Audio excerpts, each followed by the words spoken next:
CapCut new tutorial सिखूं था सिर्फ 2 मिनटनि जे अंदर। सो प्लीज़ वीडियो एंड ताईं ॾिसो। सब खां पहिरीं तव्हां टाइम लाइन जे अंदर 2 पार्ट हिन तरीक़े सां ऐड कयो जीअं असां कया ऐं पंहिंजा साउंड बि ऐड कयो। देन उन खां पोइ तव्हां पहिरीं पार्ट ते क्लिक करे ऐं हिन जॻह ते हिन खे स्प्लिट कयो। स्प्लिट करण खां पोइ तव्हां थोरो लेफ्ट ते स्क्रोल कयो, तव्हांखे हिते ऑप्शन मिलंदो ओवरले जो। ओवरले ते तव्हां क्लिक कयो ऐं कट वारे पार्ट खे ओवरले ते आणियो। ओवरले ते आणण खां पोइ तव्हां हिन खे बराबरि हिन तरीक़े सां रखी ऐं ओवरले वारे पार्ट ते क्लिक करियो।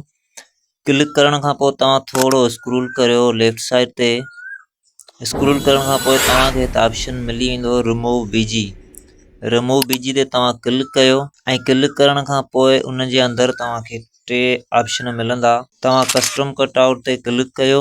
कस्टम कटआउट ते क्लिक करण खां पोइ तव्हांखे हिन जे अंदरि 3 ऑप्शन मिलंदा। तव्हां क्विक ब्रुश ते क्लिक कयो ऐं क्विक ब्रुश ते क्लिक करण खां पोइ तव्हां हिन तरीक़े सां हिन खे बस खे ब्रुश कयो। ब्रुश करण खां पोइ तव्हां ही जेको अख जो निशान आहे आई साइन, इन ते तव्हां क्लिक करे चेक करे सघो था त ब्रुश कहिड़ी जॻह ते असां कयो।